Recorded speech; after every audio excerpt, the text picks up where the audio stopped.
Hello, and welcome to another edition of Brussels Sprouts. I'm Andrea Kendall-Taylor. And I'm Jim Townsend. And we're so glad you can join us. President Trump's meeting with Xi Jinping on October 30th ended with a temporary truce between the two leaders. Xi agreed to pause China's rare earth export controls and resume purchasing American soybeans, while Trump agreed to reduce U.S. tariffs and pause American export controls on U.S. technology goods. While good news for the U.S. China relationship in the short term, there is no formal comprehensive trade agreement, and any number of issues could derail the delicate truce. The Europeans, for their part, watched from the sidelines. Europe has long sought to balance their ideological opposition to China with the desire for pragmatic trade and other relations. European views on China largely hardened after Russia's invasion of Ukraine as they watched China facilitate and support the Kremlin's war effort. While European states have largely aligned with the United States in restricting trade with China, could the recent U.S. China trade thaw spark a reassessment in Brussels and other European capitals, especially given Europe's own frustrations with Washington over tariffs and trade? So to help us address this question and many, many more on the evolving U.S.-China relationship and what that means for Europe's posture towards China, we're very excited to welcome Liz Economy and Mikko Huotari back to Brussels Sprouts. Welcome back to you both. Thanks, Andrea. Great to be here. Very quick bios. Liz Economy is a principal with West Exec Advisors and a senior fellow at Stanford University's Hoover Institution. And Mikko is the executive director of the Mercator Institute for China Studies, or MERICS. Liz, I think to start things off, would love a recap in your take on the Trump-Xi meeting. What was interesting? Anything unexpected? What are your big takeaways from the summit? Or I guess it's not a summit, from their meeting on the sidelines of the Apex summit. Thanks. So look, I think it is good news. It does qualify as sort of a temporary respite from all of the sort of ups and downs that we've had over the past eight months since the Trump administration launched the trade war. And there were a number of, agreements that were struck, but largely what this administration did was to basically dig itself out of the hole that it created, by launching the trade war. There's the rare earth export sort of framework. China has control framework. China has taken a step back from that. As you mentioned, we've taken a step back from sort of the most sort of significant new export controls that we had put on subsidiaries of companies that were on the entity list. We've both taken steps back from the shipping fees. We started that, then they responded in kind. China agreed. I think one positive, China did agree to stop the investigations into a number of our semiconductor firms like NVIDIA and Qualcomm and maybe Micron, and they have been planning to launch one against Intel. So if that happens, if they actually follow through with that, I think that's a positive. But again, by and large, we're back to the pre-Trump trade war status quo. The soybean purchases for this year are substantially lower than what our farmers would have received had that just allowed the market to go forward. So, I think we'll have to wait to see what happens. Again, moving forward, the president and Xi Jinping are scheduled to meet in April. But I think, in many respects, this is much ado about nothing. And really all it accomplished was roiling, U.S. politics, great uncertainty for U.S. business and, challenges in international markets. Before we get to Europe's response reaction, Liz, I feel like there was a lot of commentary out there that talked about kind of for the first time in these talks that China really had the upper hand, that they had more leverage going in. And I wonder if you agree with that. I mean, I do get the sense that both leaders went in believing that they had the upper hand. But from your perch and from how you were watching this meeting, was this encounter between the presidents, between the U.S. and China, different this time? Or what would you say about that? I think the Trump administration really grossly misjudged the leverage that it thought it had over China when it first launched the trade war. I think that they assumed that simply because China exports so much more to the United States than the United States does to China, that somehow that gave us a lot of leverage. That just ignored the fact that we have much more single source dependency on China for goods that are critical to the US, like rare earth elements, like active pharmaceutical ingredients. So I think that was a huge mistake this administration made, and I think they came to appreciate that the minute that China put those controls, put in place that framework for export controls and licensing for rare earth elements. And so I think that I think the administration now recognizes the leverage that China has, and it's trying to do everything that it can to get out from under it, striking a lot of new deals around, mining rare earth elements, talking to countries about the processing, having our Defense Department do more. And we can get more into this if you want, but I think there's a new recognition in Washington. But our policy process was broken. We have very few people in the senior leadership right now in Washington who understand trade, who understand China. I mean, you basically have one seasoned, trade negotiator, Jameson Greer, and he's not even leading the trade negotiations. And you've, undercut the civil service, which could have been, I think, very helpful in explaining to the senior leadership, what the tools were that the Chinese had at their disposal, because we clearly did not anticipate the steps that China would take. So, we don't have a good interagency process. We're not bringing the full weight of the knowledge that we have within the administration to bear. And so I think we're caught unawares and we're put on our back foot because we don't, have a workable policy process. Well, that's certainly been the story of the Russia policy when you send, Walls out who has no background on Russia or anything else. And certainly the interagency process seems to be broken. I know, Jim, you can tag your question onto mine. One really quick follow-up, Liz. Were you surprised to see China put out the rare earth export controls? Was that surprising to you that they were willing to wield their leverage this way? The only thing that was surprising to me was that they made it a global Yeah. sort of policy. I was not surprised that they would go after the United States in this way, given how the president was ratcheting up Why do you sort of think they things went on the U.S.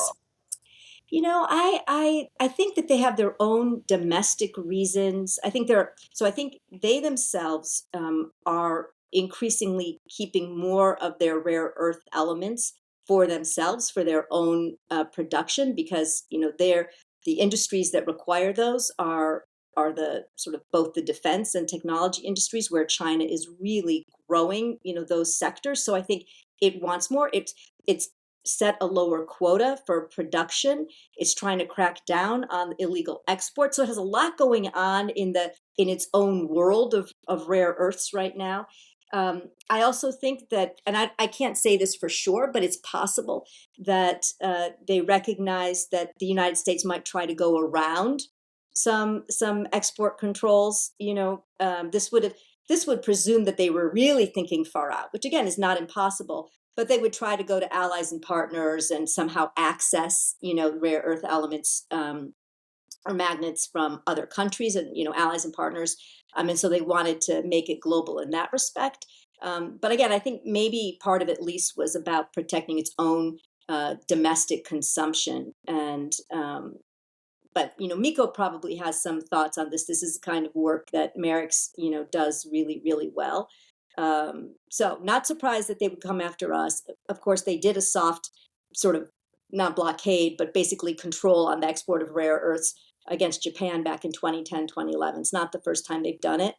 They just didn't announce it at all in this way. In fact, they denied it. But everybody knew they were doing it. So not surprised against the U.S., surprised by the global launch. Yeah, Mikko, feel free to jump in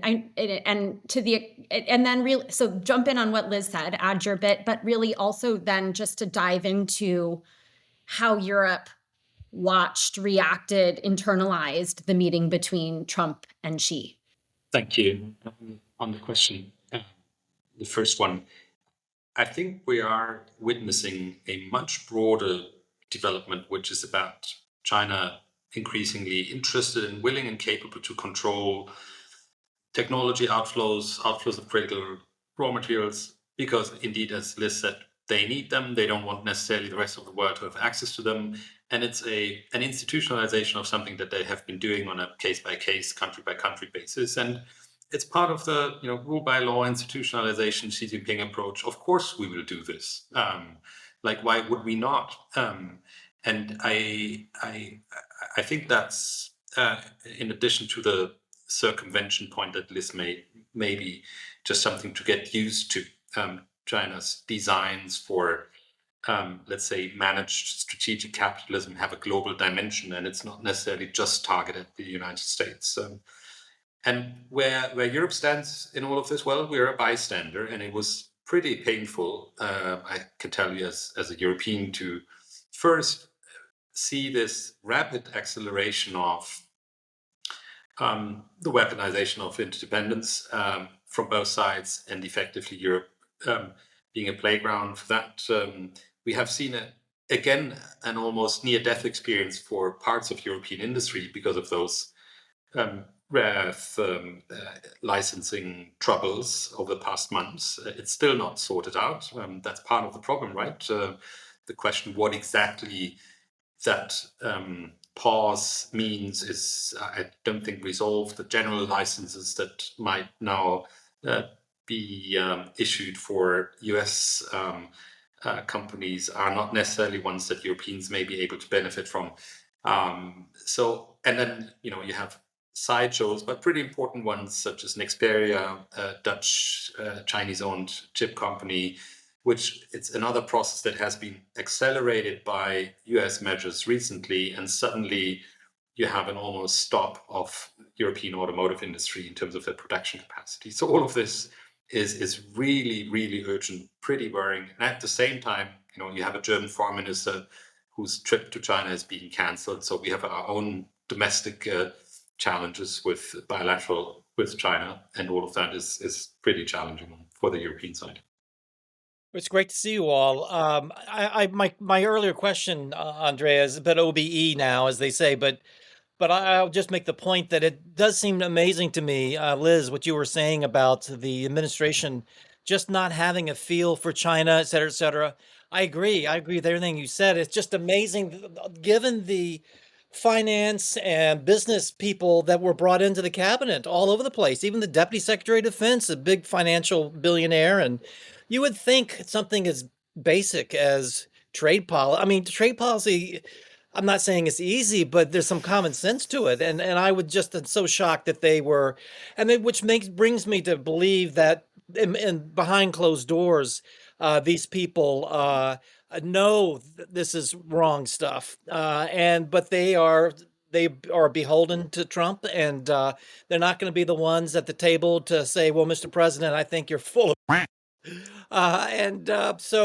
So I think it's interesting. We'll see the books that may come out maybe in 10, 20 years, 30 years, and what these people try to say to try to, preserve their own reputations as understanding trade. But anyway, what I'm interested in is you mentioned that Europe once again finds itself as a bystander and in a way in a crossfire, between China on the one hand, on the U.S. on the other, and being buffeted by the winds blowing in both from east and west. What do you think the EU? I mean, on the defense side, Europe is working hard now to unhook its dependency on the U.S. for military things. They're trying to create and improve the defense market and in Europe, and to try to grow a stronger European military. But what is the EU doing to try to deal with China? I mean, what should they do to not be a bystander, to not be in the crossfire, to not be buffeted? Are there things that the EU needs to set in motion?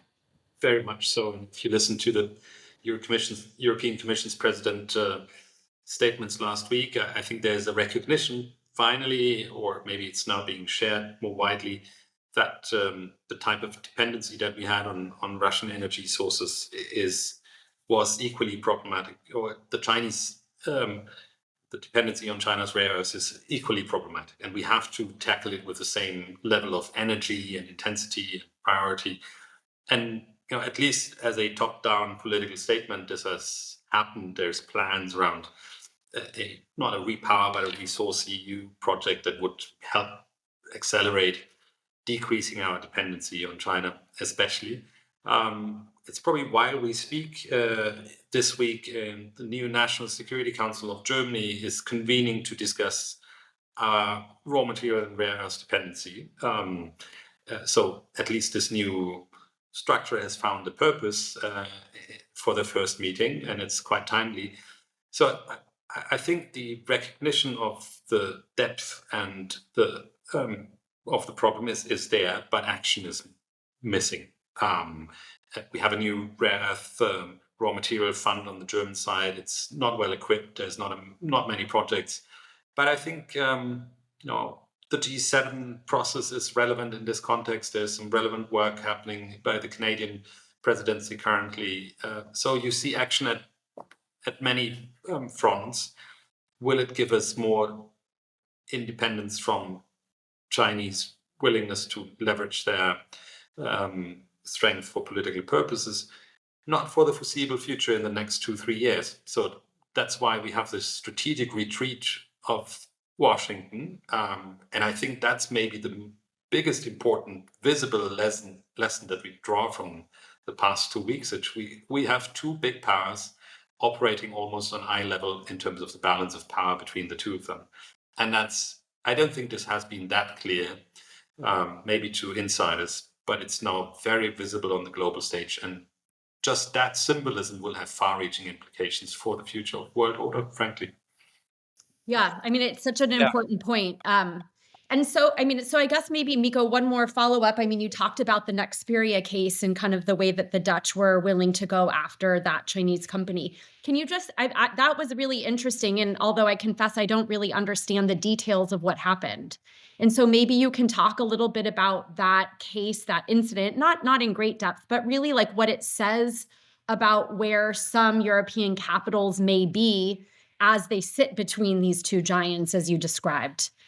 Nexperia is a key supplier of what we would call legacy chips for large parts of the European automotive industry, but also for others. It's been bought in a period of time where probably we didn't think of those companies as being strategically relevant, which feels absurd where we sit today. But also where maybe investment screening procedures, etc., had not been that refined. This is being owned by a Chinese company. And there's two things that have happened, I think. One is it was increasingly clear that the US government would problematize the type of Chinese ties that this company has in terms of what Nexperia is able to do globally in terms of business. The second process, it's less known, less visible, is that anticipating more US action, also the Chinese side became extremely, the CEO, active in terms of reshoring capacities of that company and basically, probably steal intellectual property and procedural knowledge and production facilities and all of that. So that happened in high speed, and we had a relatively inexperienced Dutch minister who had to take an extremely important, far-reaching decision on a short notice in a system that is undergoing an election process. So all of that, I think, shows you how little prepared we are. But it also shows you that we're really entering a new period where the US is nationalizing companies for the purpose of securing raw material supply for long term.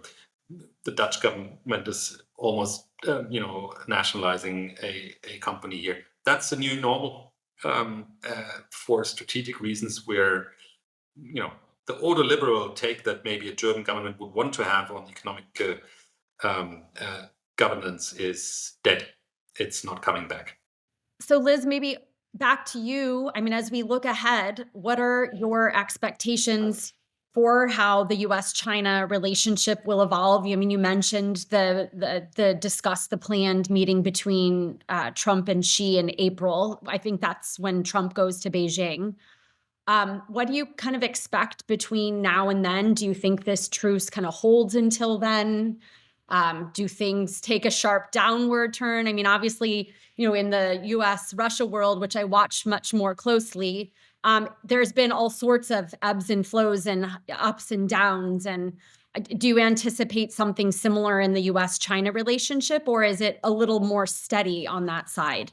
No, I don't think it's steady. I think there are a number of things that could cause the relationship to go sideways, at least temporarily. I mean, I think the president does want to have this meeting with Xi Jinping in April. So, but there's a long, period between now and then. And so, what could go wrong?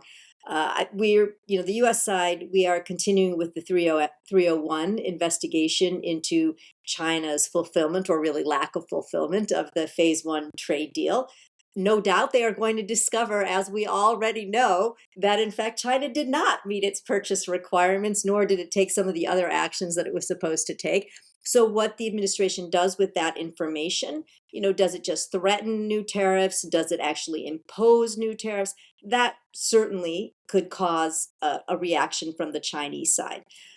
Equally, I think the sort of suspension of the rare earth element export controls and new licensing regime, it doesn't mean that the Chinese aren't going to somehow do things behind the scenes that still make it more difficult for our companies, especially our defense companies, to access those rare earth elements and magnets. And so if I think our companies start complaining that they're having a problem, I think that could also cause things to go, off kilter.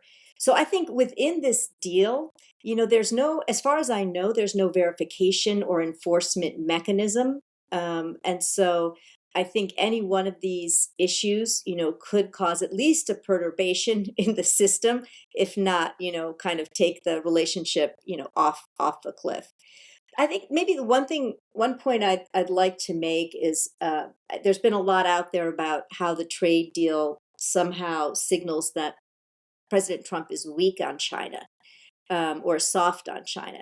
I don't think that's the case. So I think what this deal, signals is this recognition that we want the stability here and we don't have the leverage we thought we did, right? So we had to come to the table.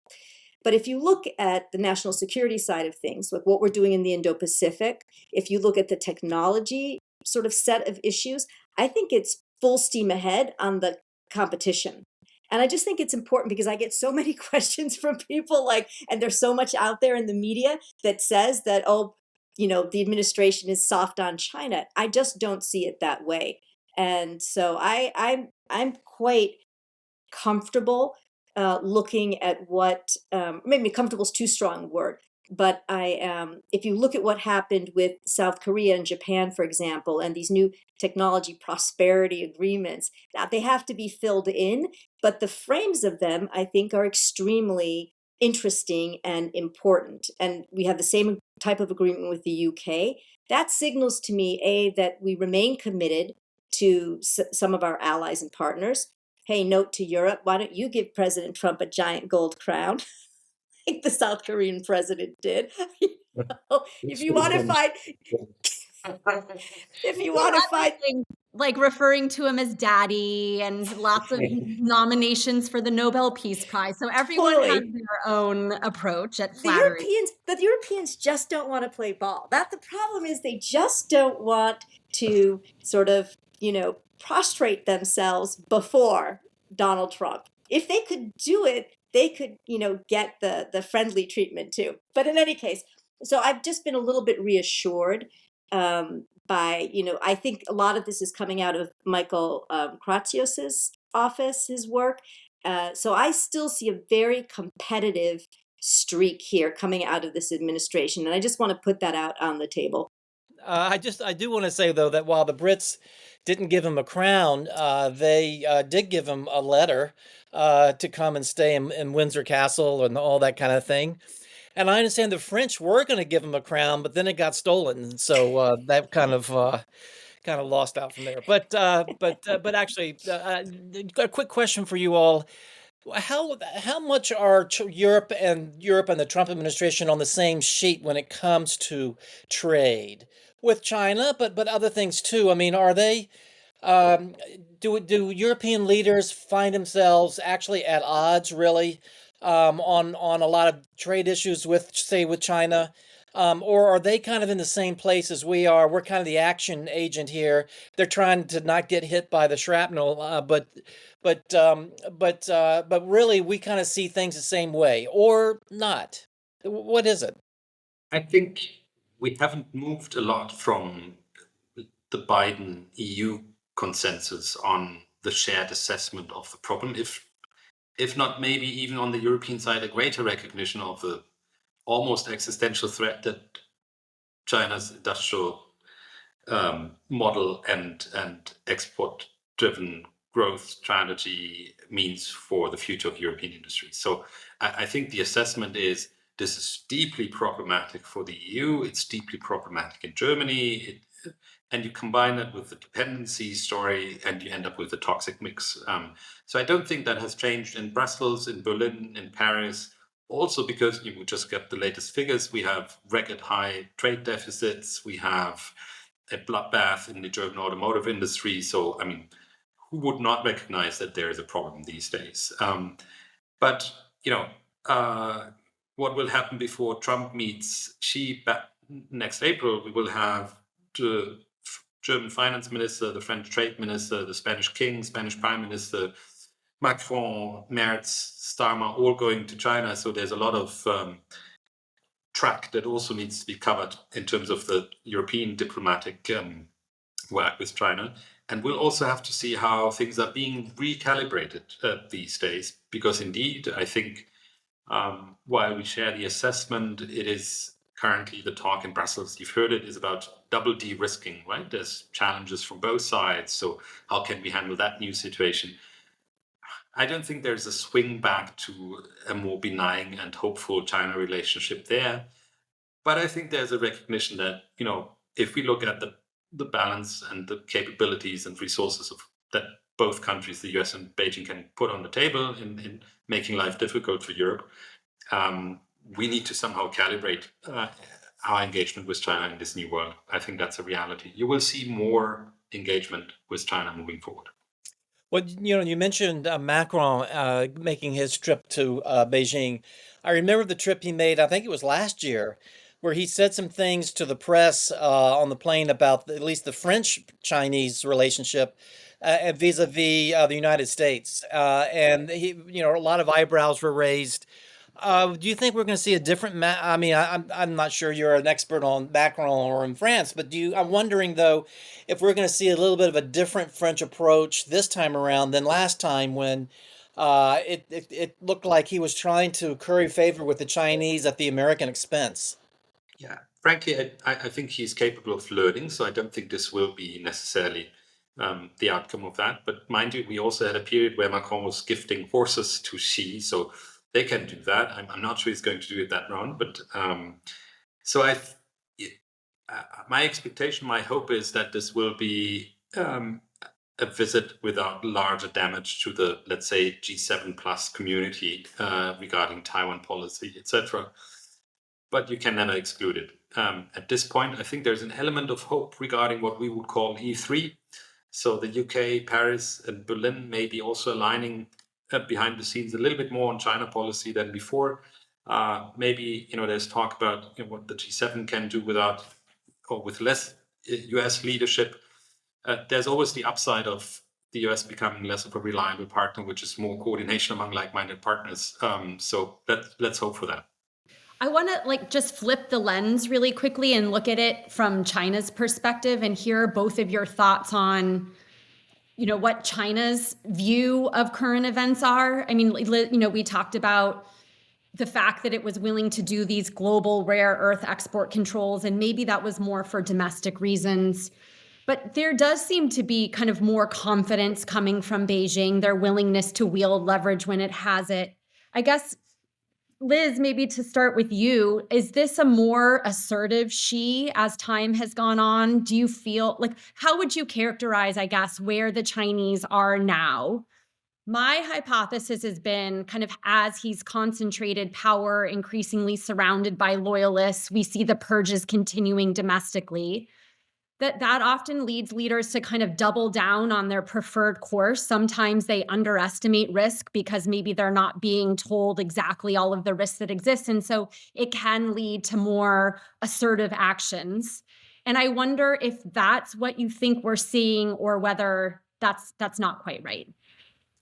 I think that's definitely an element of it. I think he believes, both in terms of foreign policy, but also domestic policy, that he has a playbook that is bringing success to China. So if you look at what came out of the fourth plenum, which is the meeting that they just had that sort of sets the stage for the next 5-year plan, economic plan, it looks very much like what they've already been doing for the past several years, with some modifications, a little bit more of a focus on this issue of involution, the sort of, really sort of heightened kind of competition among companies that produces really low wages and leads to companies blowing up and just lower and lower prices, and so they're trying to put in a framework both in terms of the governance at the local government, and also among companies to move away from that. But aside from that, it really is just doubling down on things like indigenous innovation and back to the sort of, the whole set of technologies around Made in China 2025 and what's the next stage. And so upgrading industry through new technology, much less of a concern on jobs, et cetera. So I think both on the domestic front and globally, where, they've got their 4 giant initiatives that they've put out to sort of reorder the world order. I think he's feeling good. But I also think that, beneath that, there are a lot of weaknesses there. And, the fact that you had the lowest attendance, at the Central Committee meeting that you've had since the Cultural Revolution is stunning, right? The purges of the military, not just because of corruption, right? But because, at least for a few of them, there's this issue of not sort of preferencing the party over the gun, which, that signals that there's some kind of actual difference of opinion or strategy between some very senior members of China's military and Xi Jinping, right? And then we saw the Chinese People's Political Consultative Conference. I don't know if you saw this, Mikko, but they basically said that, if for a number of their high-ranking members, right, this is the advisory body to the National People's Congress. Many of their members are not actually members of the Communist Party, although the ones that were affected by this move are. But Yi Gang, who's the central bank governor, they lost their positions in the CPPCC because their children won't come home from the United States or from being abroad, right? So this tightening, of political control, but clearly there's a lot of disaffection, I think. And so to me, I think we also just want to keep an eye on like the undercurrents, in society, in government, because it's that confidence, I don't think, is built on necessarily the strongest foundation. But I do think he himself is confident, yes. Yeah. But really quick, and then Mikko, I definitely want to hear your thoughts too. But on that last point, to the extent that we the kind of nationalist undercurrents, that it's our time to do more, play a larger role in global leadership, is that something that you think is widely held among the elite and the public? And I guess, if you're looking at the trajectory of increasingly brazen and assertive actions in the Indo-Pacific, for example, normalizing the crossings of the Taiwan line, the going after Philippine ships. I mean, do you think we're on an increasingly assertive trajectory in the Indo-Pacific? And is there public support for that? So I would say, again, looking at these military purges, it could well be that there are differences of opinion in the military. Certainly there were differences of opinion when Xi Jinping decided to support Russia over aligning with the West. We know that. We could see discussions among top Chinese scholars and others that they didn't want. They thought this was an opportunity for Xi Jinping to make a different decision and to become closer to the West. So I think there are differences of opinion on all of these issues. I do think that there is broad support for China's rise on the global stage. for China to reclaim sort of its past glory. And I think that holds true across, liberals and conservatives and supporters of Xi Jinping and people who don't like Xi Jinping. And I think that's natural. But I think there's a lot of disaffection with the way that he conducts domestic policy, and probably some disaffection with the way that he's pursuing that objective of China's global sort of prominence.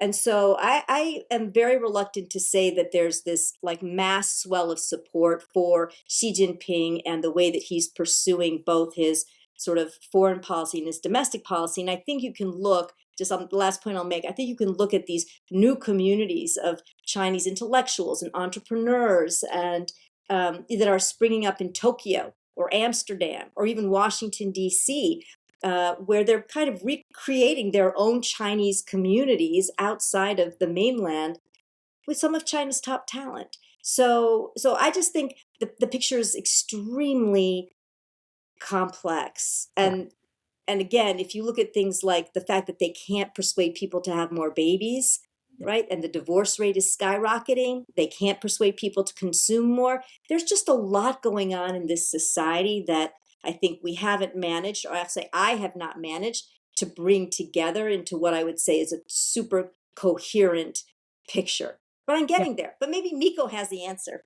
Mikko, weigh in, and also weigh in on, so like from Beijing's perspective, what it's looking at in its relations with Europe. I mean, you mentioned, like this in theory could be a really opportune moment as the United States has taken a more volatile, aggressive stance vis-a-vis Europe. It could be a time for them to cozy up to Europe.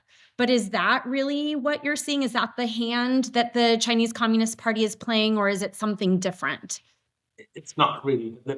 First of all, I agree with everything Liz said, but also, can you get more vindicated by your strategy than Xi Jinping got over the past two Trump administrations, and actually pursuing a course that, at least has a certain logic to it, which is we need to build resilience. We have vulnerabilities. We have our strong positions that we can build out. We can leverage them. Again, it's, whether we like it or not, it's a moment of arrival for China on the global stage. And with that, it is also a moment of success for Xi internally. It's not a moment for populist support, because I agree, Liz, it's a brittle system.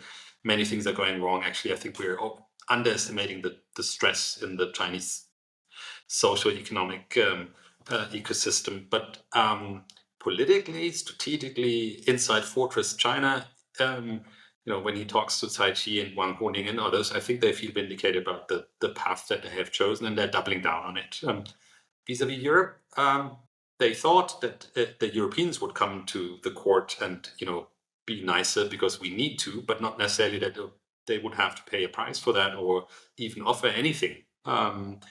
Nothing of that sort has happened. And interestingly enough, in engagements with Chinese counterparts, and we get that everywhere, there's a new degree of relaxation of our Chinese counterparts when they talk about the fact that things get worse with the Europeans too. That's just where things need to go. Obviously, we would love to be in a different position, but we don't think we need to change anything for that. We have not seen that different hand that you indicated, and I don't expect it to happen.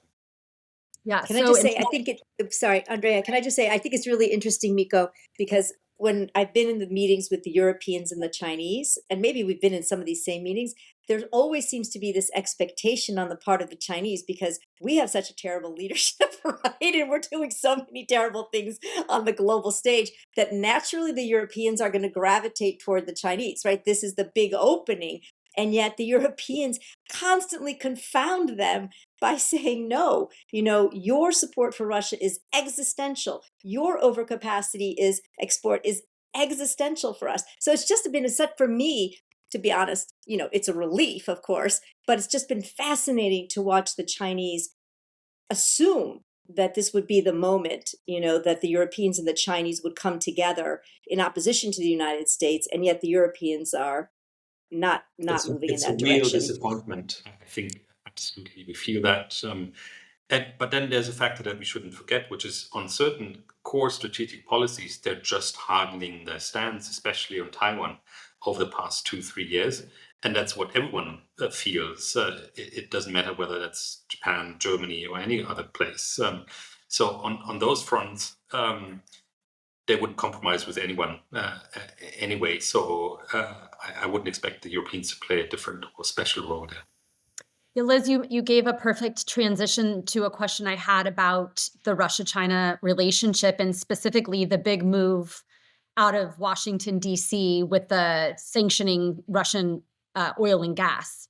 There was a lot of optimism, euphoria on X in the immediate aftermath as people were believing that the Chinese were going to halt, stop, reduce, their purchases of Russian oil and gas. Is that what we're seeing? I mean, I think if you look back at kind of past track records of Chinese behavior with Russia, often there's a kind of pause moment in the heat of the moment. They kind of take a step back and wait till the dust settles and then resume their course in support of Russia. And so I'd love to hear both of you what your expectations are in the aftermath of this somewhat significant announcement from the Trump administration. How do you both expect Beijing to respond over the longer term? Yeah, I mean, so first, it only affects seaborne oil and gas, right? Not the pipeline. So that's continuing unabated. Second, so it's the Chinese state-owned companies, oil companies, that are pausing, but there are lots of smaller firms and refineries that I think are not. So my feeling is this could be a pause, and then there'll be quiet resumption. They've also stockpiled. They have serious reserves right now, and so they have lots of diversified sources also at this point. But I think we'll have to wait to see. I was surprised that there was all that immediate they've taken these actions, and the major oil companies have just stopped their purchases of Russian oil, and so I was like, wow. But then dig a little deeper and you see like all the different sort of things around that mean that it's not quite as clear a picture.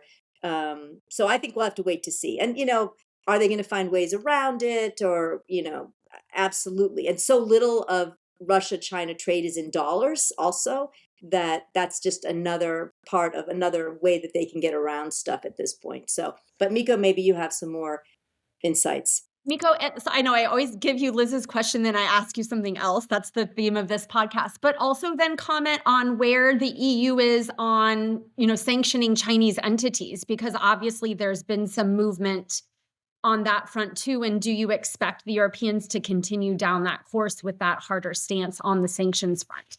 That's why it's a very interesting moment in the China-Russia relationship, because effectively the economic relationship seems to be plateauing at the moment. If you look overall trade numbers, but also there's a certain saturation of what I think Chinese companies can achieve, because the Russian market is just not that big, and they also don't want to invest in a place that is not necessarily particularly attractive. So I think this has maybe reached a natural limitation.